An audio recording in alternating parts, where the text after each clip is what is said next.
Bonjour et bienvenue sur ma chaîne. Je fais suite à ma dernière vidéo qui parlait de la maison 12 comme celle de la vie intra-utérine. Et cette fois-ci, je voudrais vous montrer le cas concret d'une personne qui a une maison 12 chargée. Maison 12 chargée, ça veut dire qu'il y a pas mal de planètes dans la maison. Et souvent, en fait, ces personnes ont une destinée vraiment particulière. C'est la maison des épreuves et des grandes maladies, et donc elles vont vivre des choses difficiles durant leur vie, des coups du destin.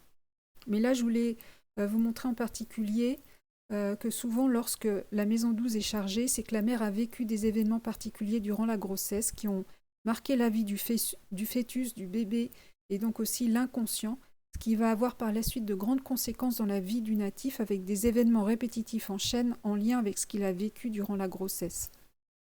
Donc pour ce cas concret, il y a évidemment des maisons 12 bien plus chargées, mais là, c'est pour montrer essentiellement que la mère a vécu des choses à la conception qui sont restées secrètes, ce qui a généré un problème d'identité plus tard chez le natif, un manque de confiance en lui et des difficultés à percer dans le monde du travail. Ça a généré également une vie de reclus, comme s'il vivait complètement dans un autre monde dans lequel il se passe plein de choses.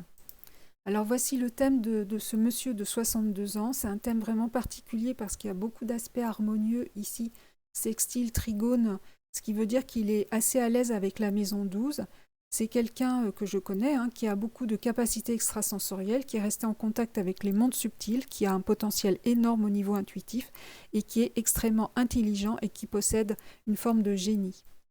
C'est quelqu'un de très secret, de simple, d'assez effacé, mais qui pourtant a l'étoffe d'un meneur et d'un chef de clan. On le voit ici avec lama en taureau et personnalité simple parce que c'est un taureau. Dans sa vie quotidienne, il vit et travaille en reclus comme un ermite caché aux yeux du monde. Vous voyez qu'on a du Saturne ici en poisson pour l'ermite, du Scorpion dans la maison 12 et Neptune qui représente l'invisibilité et le fait qu'il soit dans la maison 12. Comme on a une opposition au Soleil, cette personne souffre néanmoins du fait qu'elle ne soit pas visible ou qu'elle ne soit pas reconnue à sa juste valeur, surtout sur le plan professionnel, ou même dans sa vie de tous les jours. On voit avec l'opposition d'Uranus ici à Saturne qu'il y a des hauts et des bas dans ses activités. Pour ce qui est de la conception ici, avec les planètes sur la cuspide, et aussi la maison 11 en fait, qui représente ce qui se passe avant la conception, on voit qu'on a du bélier intercepté. Et donc avec le bélier intercepté, on peut supposer qu'il n'était pas désiré ou encore que sa mère n'arrivait pas à tomber enceinte. Et c'est peut-être donc qu'elle n'arrivait pas à en avoir. À mon avis, elle est passée par la porte des poissons ici pour en avoir. Et on voit d'ailleurs Chiron, le guérisseur, sur la maison 11. Et vous voyez Neptune ici, rétrograde, qui s'oppose à l'amas de planète en taureau. Ça signifie qu'il y a un secret par rapport à la conception et même par rapport à l'identité du père, puisque Neptune s'oppose au soleil. Donc ce problème d'identité s'est vérifié auprès du natif qui ne se reconnaît pas du tout dans le père qu'il connaît, donc dans son père nourricier, notamment sur le plan intellectuel.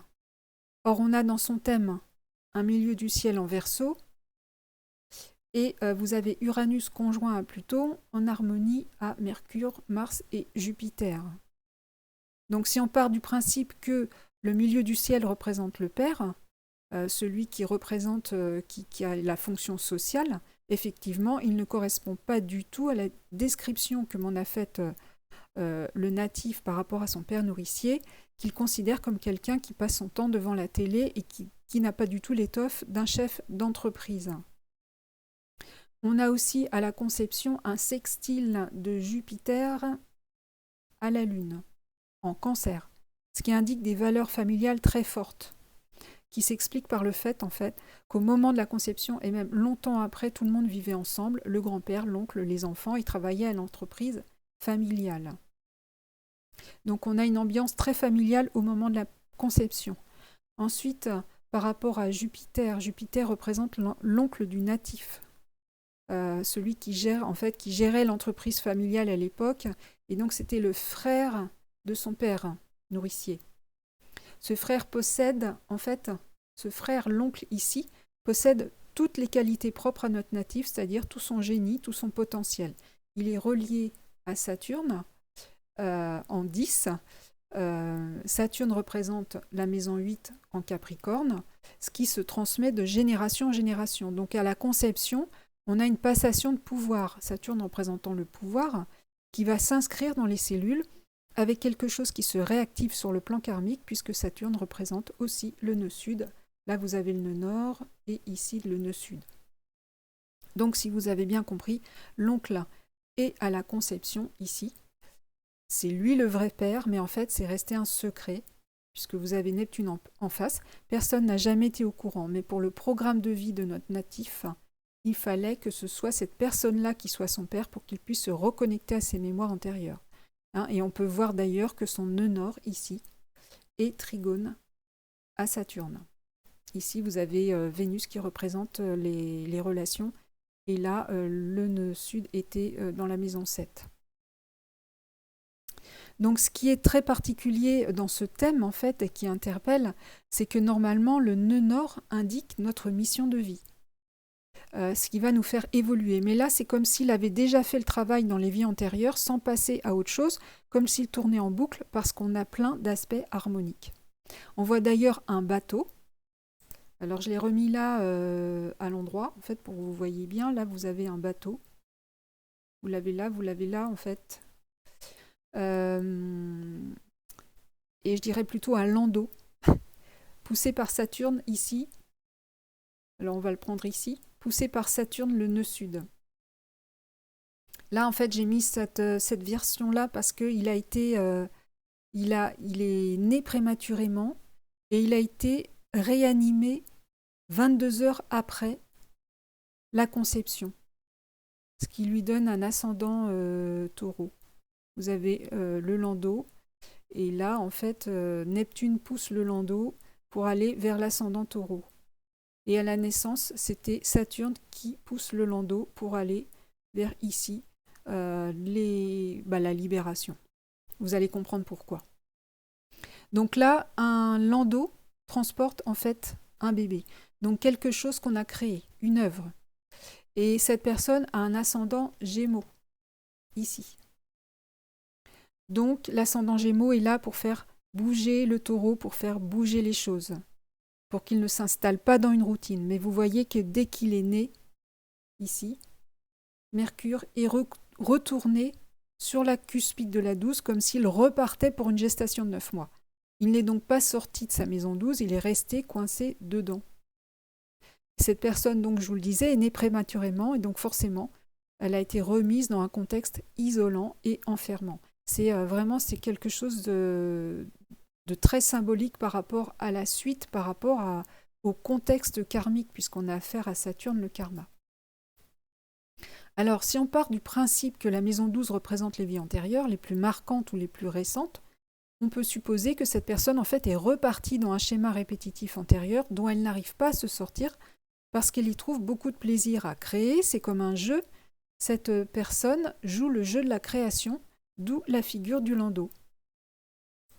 Alors, je parle de création parce que là, vous avez la maison 5 avec de la Vierge et Mercure se retrouve ici à créer indéfiniment. Alors, dans quoi cette personne... quelle est la création de cette personne-là ?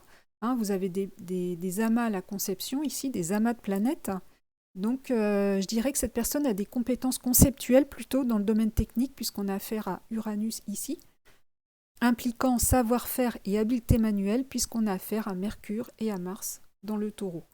Dans la vraie vie, cette personne a effectivement relevé la situation de l'entreprise familiale en y apportant des nouveautés en ingénierie qui relèvent pratiquement de l'art. On voit ici avec Saturne, qui représente la 8 en Capricorne, que son savoir-faire vient des vies antérieures. Mais comme il est en avance sur son temps et qu'il est invisible, il a du mal à percer et surtout à trouver des salariés compétents. Alors, qu'est-ce que cette personne doit faire pour se sortir de cette situation ? Parce qu'en fait, notre but n'est pas de rester indéfiniment sur Terre, on doit passer à autre chose. Et comme on est dans une bascule et une fin de cycle, il ne faut pas qu'il rate le coche. Le transit d'Uranus en taureau, là, qui vient de vivre, n'a pas suffi en fait parce que ça a activé le trigone à Uranus ici et Pluton. Donc en fait, il est reparti dans des créations immenses. En fait, il a eu beaucoup de succès arrivé à son âge là. Il a réussi à percer, donc du coup, il y a eu une reconnaissance, une forme de reconnaissance. Il est reparti à recréer des choses, et puis au lieu de prendre sa retraite, il a continué. Donc le but, lui, c'est de se libérer. Vous avez un Pluton ici rétrograde.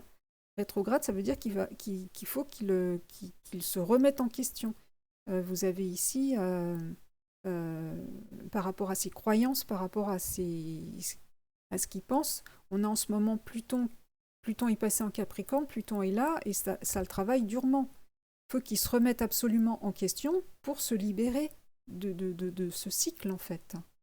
Hein, donc là, avec l'entrée d'Uranus en Gémeaux ici actuellement, ça va changer la donne parce que ça va faire un carré à Uranus.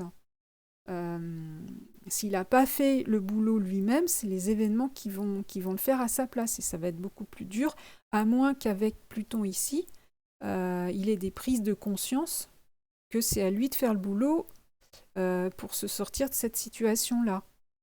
Donc il faut avant tout qu'il prenne conscience qu'il doit lâcher quelque chose, une façon de penser, pour qu'il puisse se libérer. Voilà.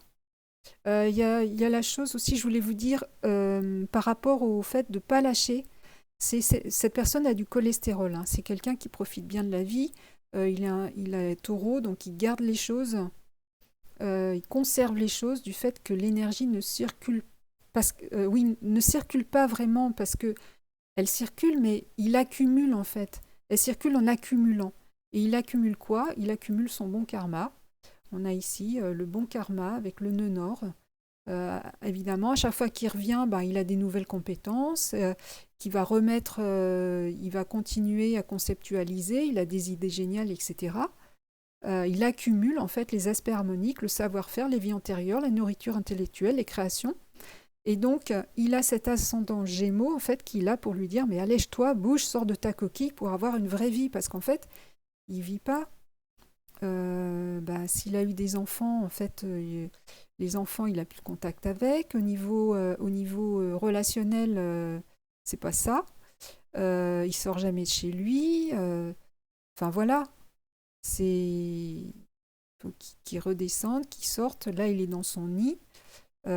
Ici, au niveau des Gémeaux, on sort de sa coquille pour aller voir ce qui se passe dans le monde. Voilà.